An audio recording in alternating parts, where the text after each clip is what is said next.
शुरू अल्लाह का नाम लेकर जो बड़ा मेहरबान निहायत रहम वाला है। अलिफ लाम मीम। क्या लोग ये ख्याल किए हुए हैं कि सिर्फ ये कहने से कि हम ईमान ले आए छोड़ दिए जाएंगे और इनकी आजमाइश नहीं की जाएगी?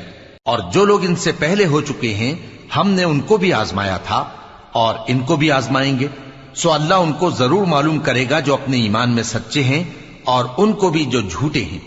क्या वो लोग जो बुरे काम करते हैं ये समझे हुए हैं कि ये हमारे काबू से निकल जाएंगे? जो फैसला ये करते हैं बुरा है। जो शख्स अल्लाह की मुलाकात की उम्मीद रखता हो तो अल्लाह का मुकर्रर किया हुआ वक्त जरूर आने वाला है और वो सुनने वाला है, जानने वाला है। और जो शख्स मेहनत करता है तो अपने ही फायदे के लिए मेहनत करता है। बेशक अल्लाह तो सारे जहान से बेनियाज है। और जो लोग ईमान लाए और नेक अमल करते रहे हम